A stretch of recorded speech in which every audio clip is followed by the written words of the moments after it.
emotions. Once that bridge is built, you will no longer speak English. You will feel it.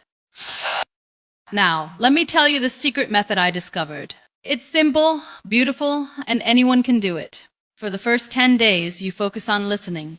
Forget speaking for a moment. Listen to podcasts, to songs, to TED Talks, to audiobooks. Not like a student, but like a child learning their mother tongue. Worry about understanding every word. Focus on the emotion, the tone, the rhythm. When a child learns a language, they don't start with grammar sound. That's how you must begin, by soaking your mind in English. The next 10 days you move to speaking. Record yourself or talk to a friend. Choose one topic every day and speak for 5 minutes. It doesn't matter if your grammar is wrong or if your accent isn't perfect. The goal is movement, not mastery. Speak about your dreams, your day, your thoughts until English stops feeling foreign and starts feeling familiar. The final 10 days are for thinking and writing. Every morning, a short journal in English. What you feel, what you learned, what you're grateful for, and before you sleep, reflect in English. Thoughts in English. The moment you start thinking in English, fluency will no longer be a dream. It will be a reality. I used to believe that English was only for the privileged, those who went to fancy schools or traveled abroad. But the truth is, English is not a status symbol skill, and any skill can be learned if the heart is willing. You don't need perfect pronunciation to be powerful. You need authenticity. You need confidence. You need to believe that your voice, no matter how it sounds, matters. There were days when I laughed at myself. Once I was practicing English with a friend, and I mispronounced vegetables as vegetables. She laughed. If you can laugh at your mistakes, they lose their power over you. That's how you grow, with humility and humor. You see, fluency is not a race journey of transformation. Every new word you learn, every sentence you form adds another brick to the foundation of your confidence. Confidence, not vocabulary, is the real secret of fluent speakers. I know many of you sitting here have dreams of traveling abroad, getting better jobs, starting YouTube channels, or connecting with people across the world. But you hold yourself back because you think my English isn't good enough. Let me tell you, it's not your English that's holding you back. It's your fear. Break that fear and the words will follow. Do you know how children learn to speak? They listen, they copy, they fail, and they try again. They don't judge themselves, say, "Oh, my grammar is wrong." They just keep speaking until one day they are fluent. You must do the same. Be childlike in your curiosity. Chase perfection. Chase progress. When you wake up every morning, say to yourself, "Today I will learn one new word, one new phrase. We'll use it." Make English your companion. We'll use it. Make English your companion. Label things in your room. Saying glass. Say this is a glass of water. Instead of scrolling endlessly, listen to one motivational video in English. Excuses with exposure. In just 30 days of conscious effort, you'll notice something magical. You'll stop translating in your head, will flow naturally. You'll start thinking, responding, and even dreaming in English. You'll realize fluency was never about learning harder. It was about believing deeper.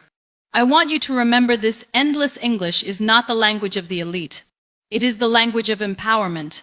It connects you to the world, but more importantly, it connects you to yourself. When you learn to express yourself in another language, you discover new parts of who you are. When I speak today on international platforms, people often ask, "Muniba, how did you learn to speak so confidently?" And if you persist for 30 days with faith and focus, you will become fluent. Not just in English, but in courage, in discipline, in growth. So today, I want you to promise yourself something. Promise that you will not let fear silence your tongue. Promise that you will speak even if your voice trembles. Promise that you will learn not to impress, but to express. English is just a tool. The real power lies in you. And when you finally speak fluently, don't forget to lift others. Teach them what you learned. English is not about accent. It's about access to opportunities, to knowledge, to confidence, because language, when shared, becomes legacy. So 30 days, commit to this journey. Listen, speak, think, write, every single day. No excuses, just pure effort. And at the end of those 30 days, just be fluent in English.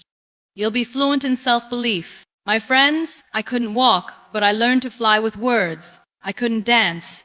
I learned to move hearts with sentences. And if I can do it, so can you. Because it's not your body that defines your limits. My dear friends, is the language every soul understands. So rise up, speak up, learn with love.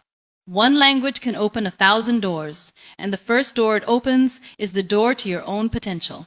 You have 30 days. What you'll gain will last a lifetime. Be proud of your voice. Be proud of your journey. And remember, fluency doesn't come from perfection, from persistence. Speak your heart, live your truth, and let the world hear your story. One beautiful English word at a time. 30 days are over. Don't say, I've learned enough. Because learning is not a destination, a lifelong companion. You see, English, like life, keeps evolving. The more you use it, the more it expands your world.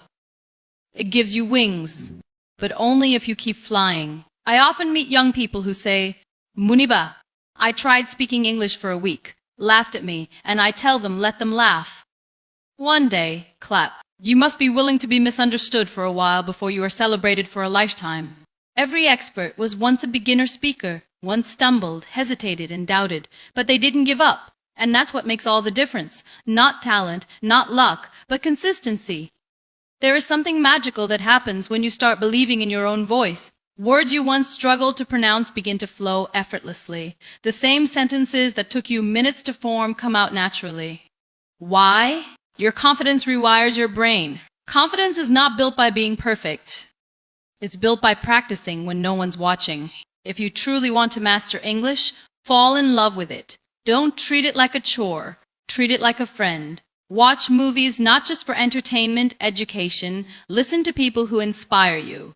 I used to watch opera. I used to listen to speeches by Jim Rohn. And I would repeat after them word by word, tone by tone. I wasn't copying them. I was training my tongue and my confidence. And then something wonderful happened. One day, invited to give a talk in English. My heart was racing. My palms were sweaty. My mind was whispering, what if you make a mistake?